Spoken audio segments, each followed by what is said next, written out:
खूप ॲनालिटिकल म्हणजे एक्झाम आहे. मला प्रॉपर अंडरस्टँडिंग असणं गरजेचं आहे, प्रॉपर स्ट्रॅटजी असणं गरजेचं आहे. तरच तुम्ही म्हणजे कुठेतरी पुढे जाऊ शकता इतरांपेक्षा. मी क्लासेस लावले नव्हते आणि क्लासेस लावून पण काही फायदा नाही असा तर म्हणजे मला वाटतं. पण UPSC is not just about completing your syllabus. सध्या या सोशल मीडियाच्या म्हणजे जगामध्ये एवढं भरपूर असं नॉलेज अवेलेबल आहे की एक फोमो क्रिएट होतं की मी हे नाही केलं तर मे बी मी मागे राहील. मग त्याच्यामुळे आपण कुठेतरी भरकटून जातो. दिल्ली किंवा पुणेमध्ये गेल्यावरच होईल असा कोणताही गैरसमज न बाळगता स्वतःच्या जिद्दीवर किंवा स्वतःच्या सेल्फ स्टडीने तुम्ही कितपत पुढे जाऊ शकता यावर फोकस करा. नमस्कार, NDTV मराठीमध्ये स्वागत. मी मयूर बोरसे. केंद्रीय लोकसेवा आयोगाकडून घेण्यात येणाऱ्या परीक्षांचे निकाल नुकतेच हाती आलेले आहेत. देशभरातून 1009 उमेदवार यात उत्तीर्ण झालेत. महाराष्ट्रातून 831 रँकने उत्तीर्ण झालेल्या सृष्टी कुळे आज आपल्यासोबत आहेत. सृष्टीजी, सर्वप्रथम तुमचं अभिनंदन आणि स्वागत. धन्यवाद. मी व्हॉट्सॲप स्टेटस तुमचं बघितलं, त्यात असं लिहिलं होतं की Konkan Kanya express reach to Mussoorie. Yes sir. कसं वाटतंय? खूप छान वाटते ॲक्च्युली, कारण या प्रोसेसला म्हणजे ती कोकण कन्या मसुरीला जाईपर्यंत अक्षरशः 3 वर्ष गेली या प्रिपरेशनमध्ये. सो खूप लाँग जर्नी होता, पण फायनली आता मी जाईन जेव्हा लबासनाला तेव्हा अर्थात असं खूप वेगळा एक्सपिरियन्स असणार आहे. आणि माझे खास करून माझे आई बाबा खूप जास्त आनंदी आहेत आणि त्यांचा आनंद बघून सगळ्यात जास्त आनंद होतो आहे मला. या रिझल्टपेक्षा त्यांचा आनंद ॲक्च्युली माझ्यासाठी खूप इम्पॉर्टंट आहे. सो एक वेगळीच फिलिंग आहे जी शब्दात मांडता येणार नाही सर. शब्दात मांडता येणार नाही, पण यासाठी खूप काही करावं लागलंय. हो, नक्कीच. मला सगळ्यात आधी तर जाणून घ्यायला आवडेल की नक्की हे UPSC हे नाव कधी ऐकलं पहिल्यांदा आणि सुरुवात कशी झाली? ओके सर, UPSC हे नाव अर्थातच मी जे सेमिनार्स व्हायचे स्पर्धात्मक परीक्षांबद्दल वेगवेगळ्या ठिकाणी सेमिनार्स व्हायचे. काही ठिकाणी माझा दादा आहे, म्हणजे माझ्या मोठ्या काकींचा मुलगा आहे मोठा, तो मला अशा परीक्षांच्या सेमिनारला घेऊन जायचा. सो एक बेसिक आयडिया मला त्या सेमिनार्समधून लागली होती. पण जेव्हा मी प्रॉपर 10वी नंतर जेव्हा मला या फील्डबद्दल सांगण्यात आलं होतं तेव्हा मी थोडं सर्च केलं कॉलेजमध्ये एंटर केल्यानंतर की काय असतं UPSC किंवा कोणत्या फील्डमध्ये आपल्याला जाता येतं, काय काम करता येतं. सो थोडं बेसिक इन्फॉर्मेशन मी तिथून काढलं होतं. सो एक 10वी नंतर एक प्रॉपर एक आयडिया आली मला UPSCबद्दल आणि त्याद्वारे घेतल्या जाणाऱ्या सर्व ज्या एक्झाम्स आहेत, सिव्हिल सर्व्हिसेस एक्झामिनेशन, मग इंजिनिअरिंग सर्व्हिसचे पण आहे. सो त्याबद्दल मला 10वी नंतरच आयडिया आली. पण शाळेत म्हणजे 10वीच्या वेळी तुम्हाला कळालं की UPSC काय, पण शाळेत असं वातावरण होतं नेमकं की जे पोषक ठरेल पुढच्या अभ्यासासाठी किंवा पुढच्या कामासाठी? सर शाळेमध्ये तर ॲज कोणतंच वातावरण नव्हतं खरं तर. शाळा कोणती होती? आणि मोहिते पाटील विद्यालयामध्ये मी 7वी पर्यंत होते, जी लोकल स्कूल आहे आमच्या एरियामध्येच. कुठे? मोहिते पाटील नगरमध्ये आहे, मानखुरमध्येच. अच्छा. आणि 8वी ते 10वी पर्यंत सर मी ज्ञानसंपदा शाळेमध्ये होते, शिवाजीनगरला आहे, जो गोवंडीमध्ये येतो एरिया. सो 2 शाळांमध्ये होते मी. माझं प्रायमरी बेसिक एज्युकेशन तिथूनच झालेलं आहे आणि ग्रॅज्युएशन माझं माटुंगामध्ये रुईया कॉलेज आहे, रामनारायण रुईया कॉलेज, तिथे माझं ग्रॅज्युएशन झालेलं आहे. अच्छा. हां, तुम्ही ज्या परिसराचा उल्लेख केला आता, गोवंडी, मानखुर्द, हा असा परिसर आहे जो आता आम्ही माध्यमांमध्ये काम करताना आम्ही बऱ्याचदा ऐकतो की नकारात्मक गोष्टींसाठी हा परिसर खूप प्रचलित आहे. हो, तसा कुप्रसिद्ध आहे असं म्हणतात. हो. पण या परिसरातून एखादी सकारात्मक बाब पुढे येते. हे वातावरण नसताना हे सगळं जुळवून आणणं किती कठीण होतं. आणि एक स्त्री म्हणून तुम्हाला त्या परिसरामध्ये राहताना रोजच्या धकाधकीत जुळवून आणणं किती कठीण होतं त्या वातावरणात? सर जसं तुम्ही म्हणालात की हे वातावरण ॲक्च्युली या एरियांमध्ये हे वातावरणच नाही आहे स्पर्धा परीक्षांसाठी. आपण असं म्हणतो की दिल्लीला जावं लागतं, पुण्याला जावं लागतं, कारण की हे सेंटर्स हब समजले जातात UPSCच्या प्रिपरेशनसाठी. बट सर जर आपण मेहनत करायची आपली तयारी असेल तर आपण कुठेही बसून किंवा कुठेही राहून आपण प्रिपरेशन करू शकतो. आणि गोवंडीमध्ये किंवा मानखुर एरियामध्ये बऱ्याच निगेटिव्ह गोष्टी आहेत, जसं तुम्ही म्हणालात की गुन्हेगारीचं प्रमाण जास्त आहे किंवा सॉलिड वेस्ट मॅनेजमेंटचा इश्यू आहे, झोपडपट्ट्या आहेत, स्लम एरियाज आहेत, हे सर्व इश्यूज आहेत. पण बऱ्याच काही चांगल्या गोष्टी पण आहेत, जसं की सर गोवंडी देवनार एरियामध्ये एक एम्पावर लायब्ररी आहे आणि अतिशय सुंदर लायब्ररी आहे. म्हणजे माझ्या मते तर अशी सुंदर लायब्ररी पूर्ण मुंबईमध्ये आपल्याला नाही मिळणार. सर फार क्षुल्लक किमतीमध्ये खूप छान बेसिक फॅसिलिटी ते प्रोव्हाइड करतात. इवन फ्रॉम लॅपटॉपपासून टॅबलेटपासून बुक्सपर्यंत. सो ते जे स्टडीचं एन्व्हायरमेंट होतं ते मला त्या लायब्ररीने दिलं मला ते. आणि घरी तर माझं छोटंसं घर आहे, म्हणजे सेपरेट असा रूम तर नव्हता. सो घरी तर मला प्रिपरेशनचा काही वाव नव्हता. राहता कुठे, म्हणजे चाळीत की फ्लॅटमध्ये? सो मी चाळीमध्ये राहते, शिवनेरी नगरमध्ये विश्वशक्ती चाळीमध्ये मी राहते. सो तिथे तर एन्व्हायरमेंट असं नव्हतं की मी पीसफुली स्टडी करू शकेन. सो ही जी लायब्ररी आहे ते माझं एक चांगलं माध्यम बनलं स्टडीसाठी. आणि रस्ता म्हणजे फार लांब असा नाही आहे, पण थोडं आहे तिथे पण असं क्रिमिनल एरिया थोडा आहे तिथे. बट एक मनामध्ये होतं की थोडं आपण मेंटली स्ट्रॉंग राहिलं पाहिजे, कारण आपण जर भीतीने वावरत राहिलो तर आपण टिकू नाही शकणार या एरियांमध्ये. सो माझा प्रवास मोस्टली बसनेच व्हायचा सर. सो सेफ्टीच्या दृष्टीने तरी कधी काही इश्यू नाही आला, देवाच्या दयाने तरी. आणि बाकी म्हणजे एन्व्हायरमेंट मला लायब्ररीमध्ये स्टडीसाठी मिळालं. पण स्पर्धा परीक्षेसाठी म्हणजे कॉम्पिटिशन जे आपण म्हणतो UPSCसाठी प्रिपरेशन करणारे, असं अजूनपर्यंत नाही मिळालं. पण त्याचा मला एक फायदा झाला की मी थोडा आयसोलेट राहून स्टडी केला तिथे. त्यामुळे एक भीती नव्हती मनामध्ये की माझ्या पुढे एवढे जण आहेत, मी कुठेतरी मागे राहते. सो तो एक आयसोलेशनचाही मला फायदा झाला, ज्यामुळे मी कम्फर्टेबली स्टडी करू शकले. सो ते मी पॉझिटिव्हली घेईन तो एन्व्हायरमेंट सर. या निकालानंतर खरं तर आई वडिलांची काय प्रतिक्रिया होती? आई वडिलांना म्हणजे त्यांच्या अवतीभोवती तर असं वातावरण नाही, अचानक UPSC आपल्या घरातली कोणीतरी व्यक्ती होतीये आणि त्यांना माहिती होतं का हे UPSC म्हणजे काय, आणि उत्तीर्ण झाल्यावर त्यांची काय प्रतिक्रिया होती पहिली? सर त्यांना UPSC म्हणजे काय हे खरंच नव्हतं माहिती. मीच सांगितलं होतं जेव्हा मी ह्या क्षेत्रात जाण्यासाठी ठरवलं होतं तेव्हा मीच त्यांना पहिल्यांदा सांगितलं होतं. आणि सर झालं असं की जेव्हा लॉकडाऊन लागलं तेव्हा म्हणजे आमच्याकडे बरेच पुस्तकं आहेत. त्याच्यामधलंच एक विश्वास म्हणजे रेस्पेक्टेड विश्वास नांगरे पाटील सरांचं एक पुस्तक आहे, IPS आहेत ते. सो त्यांचं ते पुस्तक त्यांनी वाचलं. म्हणजे अक्षरशः त्या लॉकडाऊनमध्ये त्यांनी 5-10 वेळा ते पुस्तक वाचलं असेल सगळं. त्यांनी वाचलं. हां. त्यामुळे त्यांना एक रफ आयडिया आली की UPSC मध्ये अशा परीक्षा अशा स्टेजेस असतात किंवा थोडा लॉंग जर्नी आहे, खूप स्टडी करावा लागतो, हे त्याच्यामधून जास्त क्लिअर झालं त्यांना. आणि आता रिझल्ट लागल्यानंतर खूप जास्त आनंदी आहेत ते.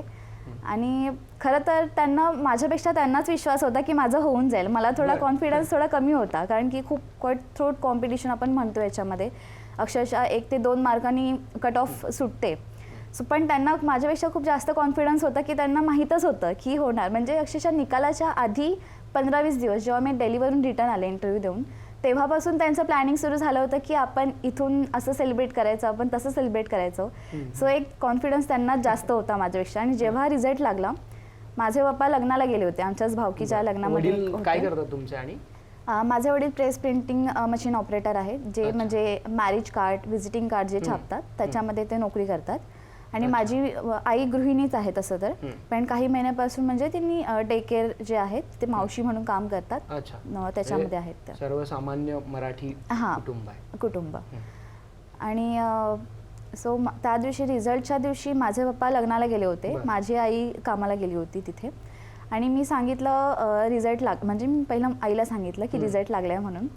ती म्हणजे अक्षरशः म्हणजे तिच्या तोंडातून शब्दच निघत नव्हते की काय रिॲक्शन द्यावी. म्हणजे अक्षरशः निशब्द झाली ती. पहिलं वाक्य त्यांनी हे बोलली की पप्पांना फोन कर आणि पप्पांना सांग. आणि मी पप्पांना फोन लावला, पप्पांना सांगितलं की पप्पा रिझल्ट लागला. मी त्यांना असं नाही सांगितलं की सिलेक्शन झालंय, मी पप्पांना सांगितलं पहिलं की रिझल्ट लागला. पप्पा म्हणाले काय झालं, ते मला लाडाने बाबू म्हणतात, तर बाबू सगळं नीट आहे ना. त्यांना मी सांगितले की पप्पा 831वी रँक मिळाले, सिलेक्शन झाले माझे. आणि अक्षरशः ते तिथे म्हणजे खूप मोठ्याने किंचाळले की फायनली झालं म्हणजे असं.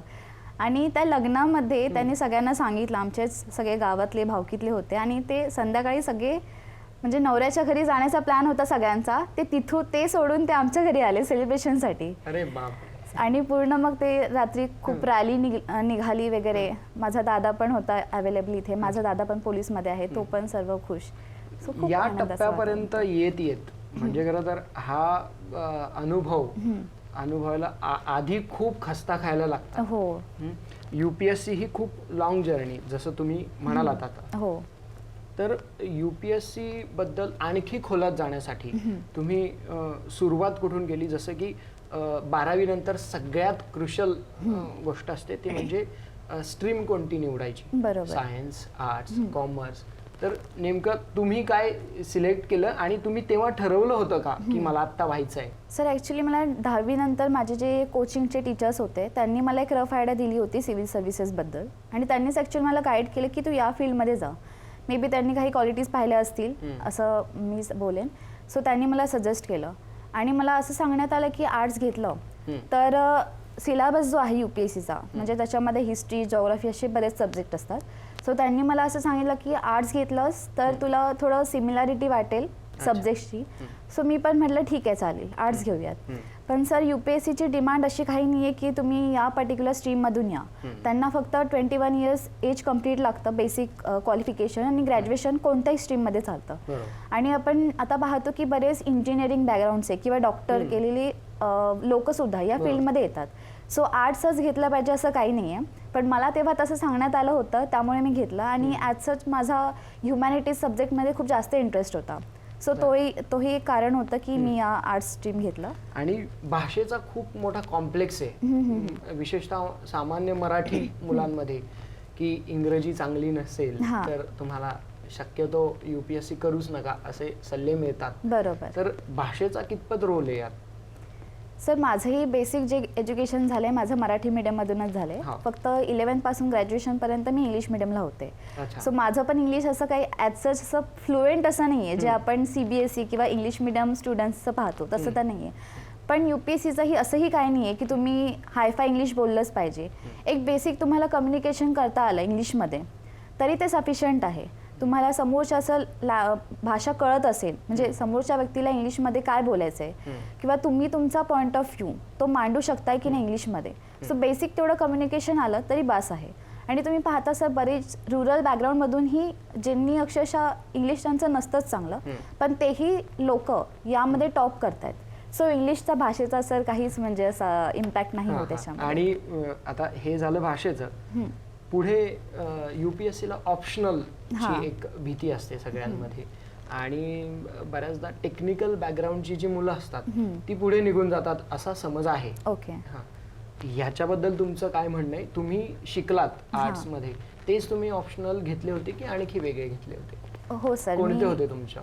माझा ऑप्शनल सर पॉलिटिकल सायन्स होतं. माझं ग्रॅज्युएशन त्यातच झालंय आणि मी याच दृष्टीने घेतलं होतं की मला ऑप्शनलला पण तोच सब्जेक्ट घ्यायचा. आधीच ठरवलं होतं मी. कारण सर पॉलिटिकल सायन्स हा एक खूप डायनॅमिक सब्जेक्ट आहे आणि खूप काही शिकायला मिळतं आपल्याला त्याच्यामध्ये. सो माझं ऑप्शनल पण तोच होता. फक्त ॲडिशन झालं इंटरनॅशनल रिलेशन्स, जागतिक घडामोडी. सो त्याच्यामध्येच माझं ग्रॅज्युएशन झालं आणि तोच ऑप्शनल सब्जेक्ट. आणि सर जसं तुम्ही म्हटलात की टेक्निकल चे जे सब्जेक्ट असतात त्यामध्ये सहसा मुलं पुढे जातात. सो तर असं काही नाही कारण की आता जर तुम्ही सिलेक्टेड कॅन्डिडेट्सचं जर तुम्ही ऑप्शनल सब्जेक्ट पाहिलेत तर मोस्ट ऑफ लोकांचे ह्युमॅनिटीजचेच सब्जेक्ट असतात. जसं की पॉलिटिकल सायन्स आहे, पब्लिक ॲडमिनिस्ट्रेशन आहे, जिओग्राफी आहे, हिस्ट्री आहे, अँथ्रोपॉलॉजी आहे. आणि टेक्निकल सब्जेक्ट खूप कमी असतात म्हणजे एखादं इंजिनिअरिंग असेल किंवा मॅथमॅटिक्स असेल. सो UPSCने असे क्रायटेरियाज म्हणजे चेकिंग पॅटर्न जो आहे UPSCचा तो असा आहे की ते मेंटेन करतात इक्वॅलिटी की एखाद्या सब्जेक्टला एजही मिळणार नाही किंवा एखादा सब्जेक्ट म्हणजे डाऊनही राहणार नाही. सो UPSC म्हणजे खूप काळजी घेते या बाबतीत. बॅलन्स राहतं. हां. मुलाखतीत असं काही विचारलं जातं म्हणजे थोडक्यात असं म्हणतात की अंडर द सन असं विचारलं जातं. एवढी अवघड असते का मुलाखत?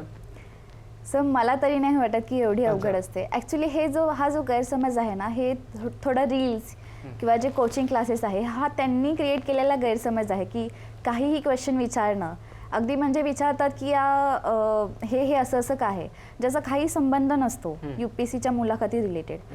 माझी जी मुलाखत झाली होती ती मोस्टली माझ्या डॅफ रिलेटेड होती. डॅफ म्हणजे डिटेल ॲप्लिकेशन फॉर्म असतं म्हणजे UPSCच्या साठी जे क्वालिफाईड कॅन्डिडेट असतात त्यांच्याकडून एक ॲप्लिकेशन फॉर्म भरून घेतला जातो आणि त्याच्यामध्ये सगळं डिटेल म्हणजे तुमच्या बॅकग्राऊंडपासून तुमच्या पूर्ण हॉबीज इंटरेस्टपर्यंत सगळी आपली माहिती असते. सो माझा जो इंटरव्ह्यू झाला होता तो त्याच्या रिलेटेड झाला होता. आता जसं मी सांगितलं की political science and international relation so मला मोस्ट ऑफ द क्वेश्चन्स आले होते ते त्या रिलेटेडच आले होते. इंडियाचे म्हणजे भारताचे चायना रिलेटेड चायनाशी असलेले संबंध अफगाणिस्तानसोबत असलेले संबंध, बांगलादेशमध्ये आता इन्स्टॅबिलिटी आहे, तर स्टॅबिलिटी कधी येईल. सो मोस्टली क्वेश्चन त्याच्या रिलेटेड होते. इंटरेस्टचं जर सांगायचं झालं तर मी जेंडर इक्वॅलिटीवर थोडं काम केलेलं आहे माझ्या लायब्ररीमध्ये असताना. स्वच्छ भारत मिशनवर काम केलेलं आहे जेव्हा मी कॉलेजमध्ये होते तेव्हा. संघटनेतून म्हणजे ॲज अ NSS मध्ये होते मी, नॅशनल सर्व्हिस स्कीम. सो स्वच्छ भारतचा पार्ट म्हणजे की रॅलीमध्ये काम केलं होतं मी. सो मला क्वेश्चन विचारलं होतं की ODF प्लस आणि ODF प्लस प्लसमध्ये काय डिफरन्स आहे.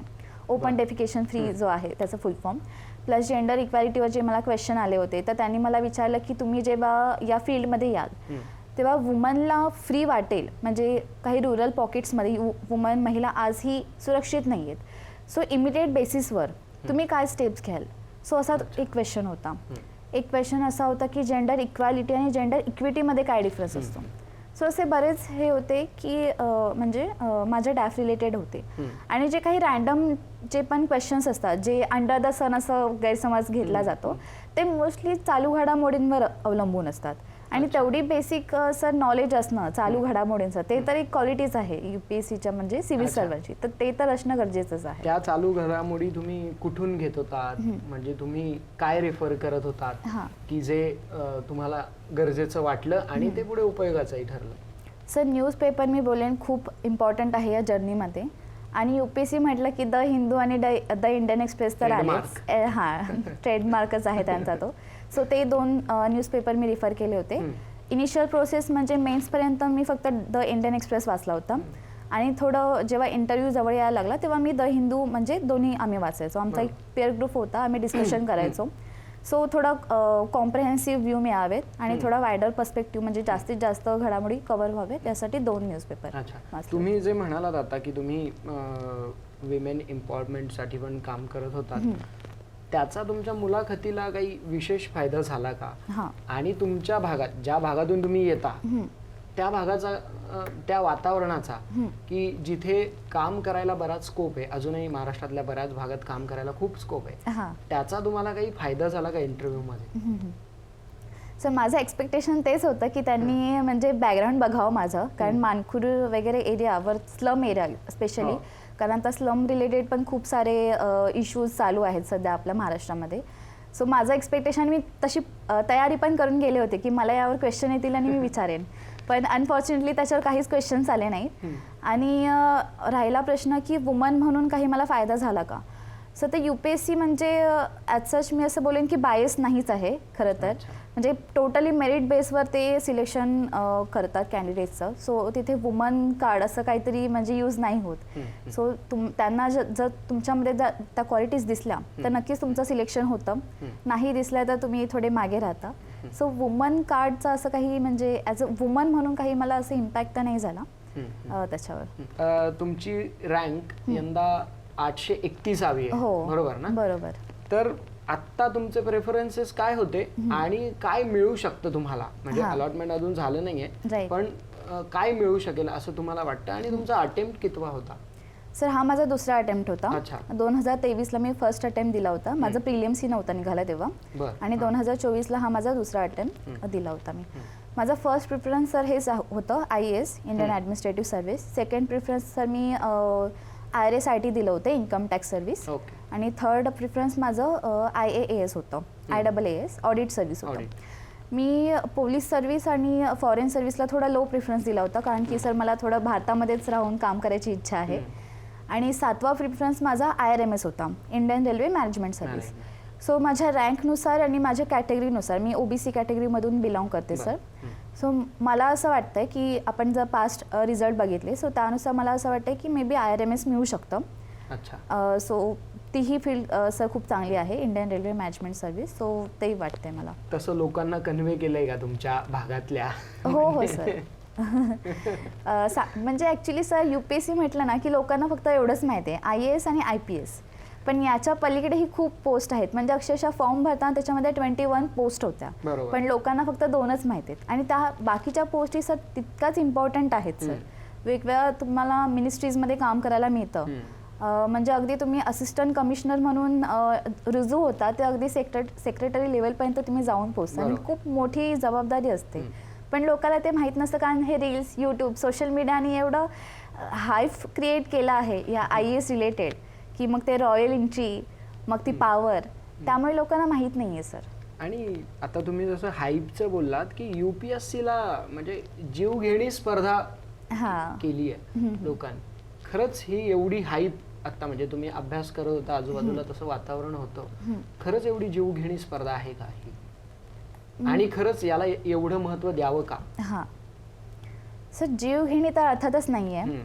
हां, one of the toughest exam समजली जाते, कारण की कॉम्पिटिशन खूप आहे याच्यामध्ये सर. अक्षरशः म्हणजे फॉर्म तर ऑलमोस्ट 10 ते 15 लाख लोक फॉर्म भरतात, बरोबर. फॉर्म भरण्याचं फक्त. पण एक्झॅक्टली जी लोक देतात एक्झाम फर्स्ट स्टेज प्रिलिम्स जी देतात, अराउंड 7 ते 8 लाख स्टुडंट देतात. सो याच्यावरूनच तुम्ही अंदाज लावू शकता की खूप कॉम्पिटिशन आहे. त्याच्यामधून सर मेन्सला म्हणजे सेकंड स्टेज जी आहे त्याच्यामध्ये फक्त 14,000 लोक सिलेक्ट होतात. म्हणजे ड्रास्टिकली रिड्यूस होते इथे कॉम्पिटिशन सेकंड स्टेजवरून, अगदी लाखांपासून ते हजारोंपर्यंत.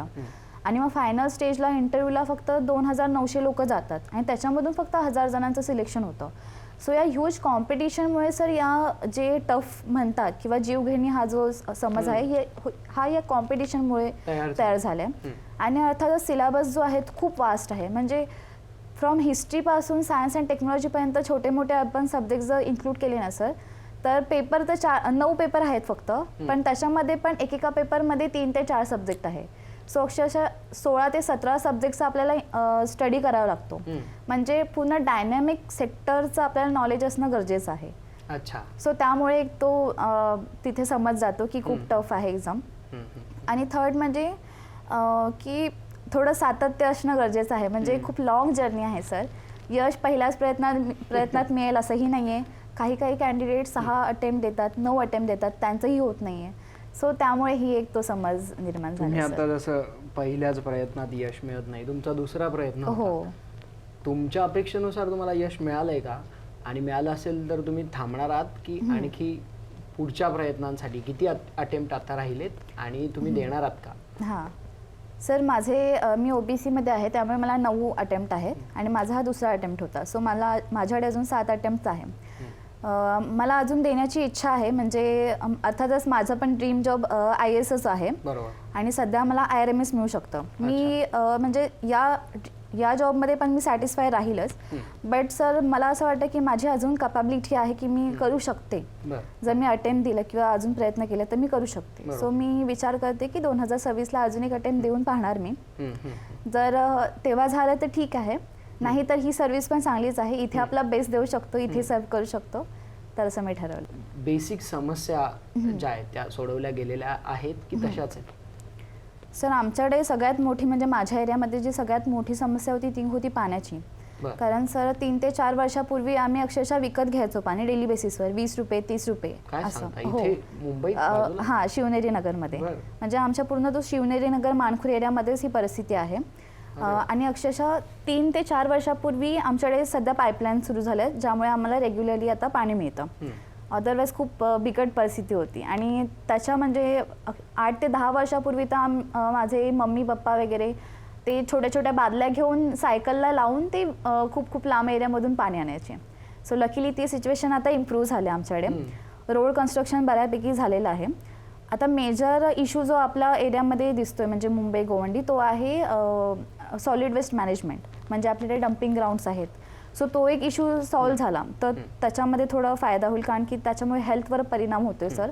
पोल्युशन वाढतंय. गोवंडी मानखुर एरिया म्हणजे one of the worst affected by pollution असे एरिया समजले जातात. सो तो एक इश्यू जर सॉल्व्ह झाला तर खूप बरं होईल. आणि दुसरा म्हणजे सर शिक्षणाच्या बाबतीत थोडं क्वालिटी एज्युकेशन मिळणं गरजेचं आहे. सो ते इन्फ्रास्ट्रक्चर वाईज किंवा teaching wise quality of teachers ते इम्प्रूव्ह होणं गरजेचं आहे आपल्या एरियामध्ये. सो ते UPSC करताना खरं तर एवढा मोठा व्याप होता, एवढ्या मोठ्या अभ्यासातून पुढे यायचं होतं. पण हे करताना आणखी काही वेगळ्या गोष्टी जपल्यात की फक्त अभ्यास आहे की अभ्यासच सुरू होतं? सर या UPSCमध्ये ॲक्च्युली मी खूप आयसोलेटेड राहून स्टडी केला. पण काही गोष्टी ज्या मी जपल्या ते म्हणजे माझ्या ज्या हॉबीज आहेत काही, म्हणजे अभंग ऐकणं ते मी इन्क्लूड पण केलं होतं. मराठी अभंग ऐकायला मला आवडतं आणि ते ॲक्च्युली मी माझ्या वडिलांकडून इनहेरिट केले असं तुम्ही म्हणू शकता. युनिक आहे. हां, सो ते मी थोडं म्हणजे फ्री वेळेमध्ये थोडं माइंड फ्रेश होण्यासाठी मी अभंग ऐकायचे. मला सर हार्मोनियम वाजवण्याचा पण छंद आहे, पण काय तो मी सांगता? जोपासू नाही शकले कारण की माझ्याकडे ते इन्फ्रास्ट्रक्चर नव्हतं त्यासाठी लागणारं ओके. वाद्य वगैरे, हां. आणि तेवढा वेळही मिळत नव्हता अभ्यासामुळे. सो ते कुठेतरी सुटून गेलं. आणि म्हणजे या 2 गोष्टी हायलाईट करता येतील त्याच्यामध्ये. अच्छा. आत्ता इथून पुढे भविष्यात म्हणजे तुम्ही तुमच्या भागासाठी आणि एकूणच घरासाठी आणि आपल्या समाजासाठी काही ठरवलंय का की मला एखाद कार्य करून जायचंय की ज्याच्यामुळे माझी ओळख असेल किंवा मला ओळखलं जाईल? राईट. सो माझा पहिला फोकस आहे की माझ्या एरियामध्ये लायब्ररी बनवणं. कारण की सर आपण झोपडपट्ट्या मध्ये राहते, म्हणजे मी आणि माझ्यासारखे बरेच असे कॅन्डिडेट आहेत. एक सेपरेट स्पेस मिळत नाही घरांमध्ये, म्हणजे फक्त किचन असतं आणि छोटासा हॉल असतो. बरोबर. सो एक सेपरेट आणि साईडमध्ये राहत असल्यामुळे तो गोंधळ आणि मग तो एकंदरीत जे वातावरण आहे ते अभ्यासासाठी नाहीच आहे, म्हणजे अनुकूल नाही आहे. सो त्यामुळेच एक लायब्ररी असणं गरजेचं आहे. सो एक लायब्ररी माझा फर्स्ट फोकस राहील. आणि सेकंड म्हणजे सर एक स्किल डेव्हलपमेंट ट्रेनिंग जे असतं, कारण की अनएम्प्लॉयमेंट रेट पण खूप आहे आपल्या एरियामध्ये, मानखुर्द गोवंडीमध्ये. सो डॉक्टर किंवा इंजिनिअरिंग किंवा स्पर्धा परीक्षा सोडून पण बरेचसे फील्ड आहेत म्हणजे ज्या इंटरेस्ट आहेत त्याच्यामध्ये आपण पुढे जाऊ शकतो. सो ते एक म्हणजे स्किल ट्रेनिंग असणं पण गरजेचं आहे. तर एक स्किल डेव्हलपमेंट सेंटर आपण ओपन करू शकतो त्या एरियामध्ये. सो हे 2 माझे प्रायोरिटी एरियाज राहतील सर. आणि वुमन्स रिलेटेड जर आपण म्हणायचं झालं तर एक बेसिक अवेअरनेस असणं की वुमनसाठी आपल्याकडे बऱ्याच स्कीम राबवल्या जातात, त्यांची नॉलेज नाही आहे लोकांना. सो त्यांचं एक नॉलेज मिळालं, सो एकंदरीत त्यांचाही फायदा घेता येईल. गव्हर्नमेंटच्या ज्या स्कीम आता आहे त्यावर काम करता येईल सर. ॲज अ सामान्य मराठी म्हणून तुम्हाला पूर्ण UPSCच्या या वर्तुळात सगळ्यात चॅलेंजिंग गोष्ट कोणती वाटली, की ही एक गोष्ट अशी होती की जी असती की तर मला आणखी सुलभ झालं असतं? सर या जर्नीमध्ये सगळ्यात जे इम्पॉर्टंट आहे तर ते आहे मेंटरशिप. कारण की मी क्लासेस लावले नव्हते आणि क्लासेस लावून पण काही फायदा नाही असं तर म्हणजे मला वाटतं. कारण क्लासेसमध्ये काय असतं ना की ते एक तुमचा फक्त सिलेबस कम्प्लीट करून घेतात. पण UPSC is not just about completing your syllabus. खूप ॲनालिटिकल म्हणजे एक्झाम आहे. प्रॉपर अंडरस्टँडिंग असणं गरजेचं आहे, प्रॉपर स्ट्रॅटजी असणं गरजेचं आहे, तरच तुम्ही म्हणजे कुठेतरी पुढे जाऊ शकता इतरांपेक्षा. सो ते एक मेंटरशिप जे म्हणतात ते मला इनिशियल इयर्समध्ये नव्हतं मिळालं, म्हणजे ते इनिशियल 2 इयर्स होते 2022-23 मध्ये नव्हतं मिळालं. लॅटर स्टेजमध्ये मला ते थोडं मेंटरशिप मिळालं. एक सत्यम जैन सर म्हणून आहे, त्यांच्या थ्रू मला ते मेंटरशिप मिळालं आणि कुठेतरी वे मिळालं की कसं आपण अप्रोच केलं पाहिजे. कारण की सर सेल्फ स्टडी करत असल्यामुळे मी माझा मेजर जो रिलायन्स होता तो सोशल मीडियावर होता. जे गुगल आहे, क्रोम आहे याच्याद्वारे किंवा यूट्यूबद्वारे मला जे काही मिळायचं ते मी सिलेक्टेड म्हणजे त्याच्यातून कंटेंट घेणं, मग माझ्या नोट्स बनवणं असं होतं. पण सध्या या सोशल मीडियाच्या म्हणजे जगामध्ये एवढं भरपूर असं नॉलेज अवेलेबल आहे की एक फोमो क्रिएट होतं की मी हे नाही केलं तर मे बी मी मागे राहील. मग त्याच्यामुळे आपण कुठेतरी भरकटून जातो आणि त्याच्यामुळे आपण सावध होणं किंवा जेवढं फक्त गरजेचं आहे तेवढंच घेणं ते इम्पॉर्टंट आहे. मग ते सांगणार कोण, त्यासाठी मेंटर असणं गरजेचं आहे. सो ते मेंटरशिपचं मला थोडं लायटर स्टेजमध्ये मिळाली. जर थोडं इनिशियल स्टेजमध्ये मिळाली असती तर मे बी फर्स्ट अटेम्प्टमध्ये पण झालं असतं असं मला तुम्हाला जशी मेंटरशिप मिळाली तशी आता पुढे तुमच्या रूपाने तुमच्या भागातल्या किंवा अशा तत्सम मुलांना ती मेंटरशिप मिळो अशी प्रार्थना करूयात. आणि तुम्ही जसं म्हणाला तुम्हाला अभंग ऐकायची सवय, तर आपण जाता जाता मला या 2च ओळी तुकाराम महाराजांच्या म्हणायला आवडतील तुमच्याविषयी की आपणची तारी आपणची मारी आपण उद्धारी आपण या. तुम्ही तिथून तुमचा उद्धार करून घेतला, आता तुमच्या रूपाने इतरांचा उद्धार हो अशाच सदिच्छा देतो. तुम्ही आलात, वेळात वेळ काढून त्यासाठी धन्यवाद. धन्यवाद सर, थँक्यू सो मच तुमचं सुद्धा. NDTVच्या माध्यमातून मला माझी मुलाखत म्हणजे सर्वांसमोर आणता आली आणि माझ्यासारखे बरेच जे स्टुडंट्स आहेत किंवा कॅन्डिडेट्स आहेत जे सिव्हिल सर्व्हिसेससाठी प्रिपेअर करत आहेत, सो त्यांनाही NDTVच्या माध्यमातून मला हे सांगायचं आहे की कोणताही फोमो न बाळगता म्हणजे कोचिंग लावलं तर होईल किंवा दिल्ली किंवा पुणेमध्ये गेल्यावरच होईल असा कोणताही गैरसमज न बाळगता स्वतःच्या जिद्दीवर किंवा स्वतःच्या सेल्फ स्टडीने तुम्ही कितपत पुढे जाऊ शकता यावर फोकस करा. निगेटिव्ह पीपल म्हणजे निगेटिव्ह माणसं तुम्हाला या जर्नीमध्ये अर्थात. खूप मिळतील, जे तुम्हाला डाऊट करतील की तू करू शकशील की नाही. त्यांचं हे बोलणं तुम्ही निगेटिव्हली घेण्यापेक्षा पॉझिटिव्हली घ्या, एक चॅलेंज म्हणून की आपण सिद्ध करायचं. खरंय. आणि स्वतःवर विश्वास ठेवा. आणि पालकांनाही मला हे सांगावंसं वाटेल की आपल्या मुलांवर विश्वास ठेवा, कारण की ही खूप लाँग जर्नी आहे. खरंय. माझ्या पालकांनी माझ्यावर इथपर्यंत विश्वास ठेवला, त्यामुळे कुठेतरी हा प्रवास सुखकर झाला किंवा सोपा झाला असं मी म्हणेल. सो पालकांनीही आपल्या मुलांवर विश्वास ठेवा. अर्थातच अपयश प्रत्येक वेळेस म्हणजे इनिशियल इयर्समध्ये नक्कीच येईल किंवा नाही येईल ती चांगलीच गोष्ट आहे, पण खचून न जाता सातत्य, चिकाटी, जिद्द, मेहनत कधी वेस्ट नाही जात, वायफळ नाही जात. सो त्यावर विश्वास ठेवा आणि यश नक्कीच कधी ना कधी तर नक्कीच तुम्हाला मिळेल. धन्यवाद, तुम्ही एवढंच आलात आहे. आमच्याशी गप्पा मारला. धन्यवाद. Thank you so much.